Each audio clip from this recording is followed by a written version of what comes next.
Welcome back. I am Daniel of Earth, and this is the third video in my mountain lake painting series. The colors I will be using today are titanium white, Mars black, light blue violet, primary blue, hooker's green, viridian green, and alizarin crimson.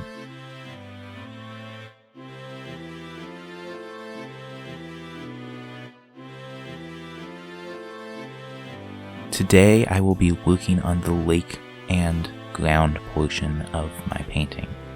And keeping in mind, I need to have the various range of colors and hues for my lake portion. So I don't want just solid blues, I want all of those in-between colors, and I want to be able to have very light blues for those highlights and very dark blues for the shadows and the depths of the water.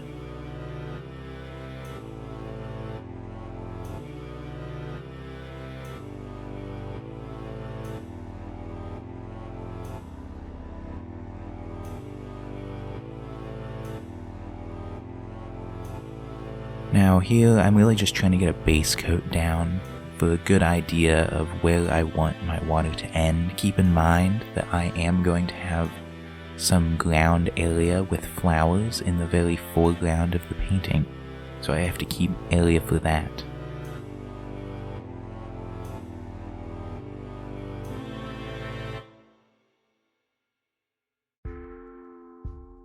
Now I did flip over the painting so I could get that nice straight line between my ground and my water area, and I will be flipping it back here shortly.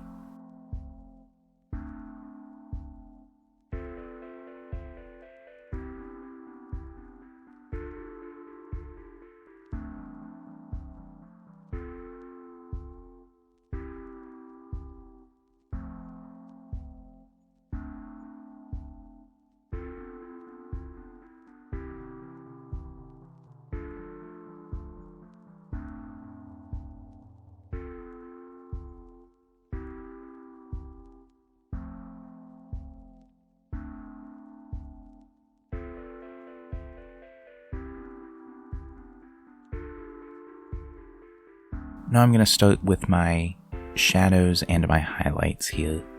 I want to keep in mind the reflections that are going to be coming off of those mountains. I want to give a general idea of those mountains in the water.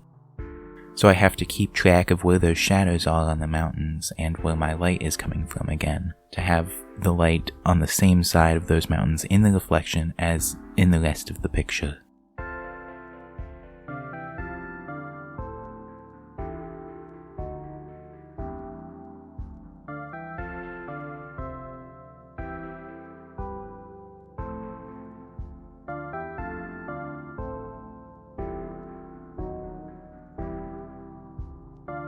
Again, I did look at some reference pictures for these reflections to make sure I could get them a little bit more realistic than what I could have it straight from my mind.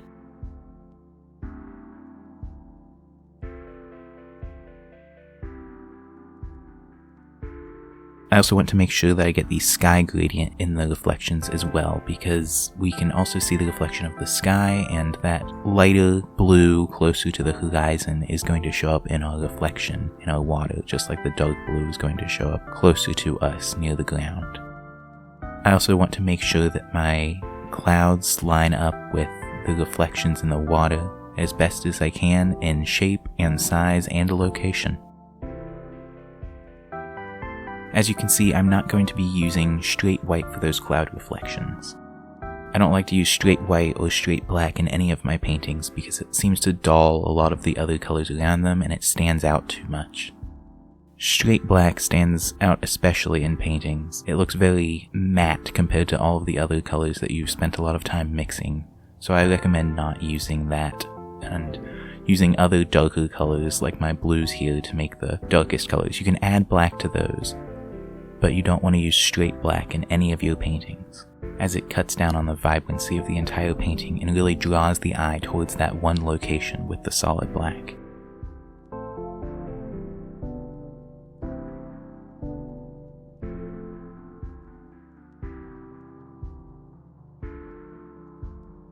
Now I'm working on getting my ripples in the water and making sure that the surface of the water doesn't look like it's just standing still, because in real life we have wind and other ripples from boats, and our water isn't going to be standing stock still in most cases.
Now here I waited a little while. I'm not sure it was necessarily 24 hours this time, but I did wait to do my browns here.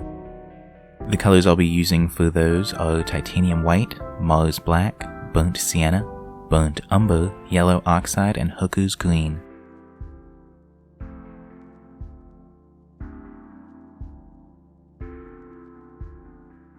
I waited a little while for this because I wanted to make sure that my water section of the painting was thoroughly dried, so I didn't smear any of that into the ground section that I'll be doing.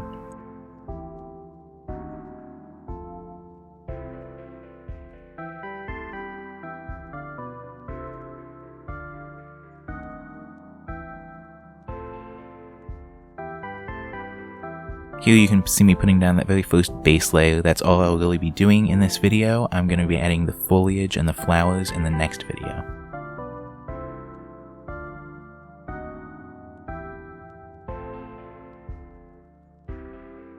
I like to put my base layer down before I really get any sort of detail, and then at the end of my base layer I can start to add in some different colors and decide where I want those colors to be in the painting.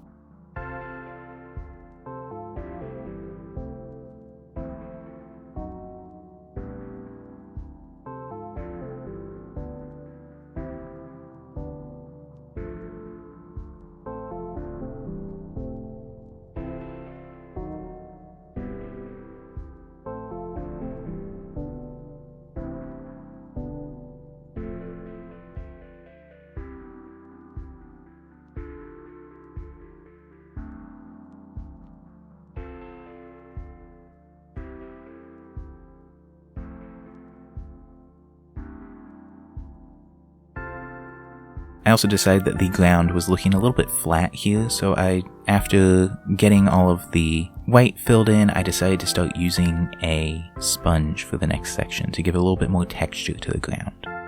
Now, the sponges I use are just sponges that you can get at the dollar store. I cut them up into different shapes. They have the abrasive side and the normal sponge side. I use both because they give different textures. You can cut them into points, or you can cut them into larger squares, and really, I just like to get a little bit of paint on there and dab along where I want that texture. I want texture across this whole thing, so I'll be using different colors and really doing a lot of my shading with the sponge today. And then I'm just going to do a little bit of cleanup at the end to make sure that I didn't get any of that brown into my water area. Alright, that's the end of this video. Thank you all so much for watching. If you enjoyed it, like the video down below and consider subscribing to the channel if you want to see more videos like this.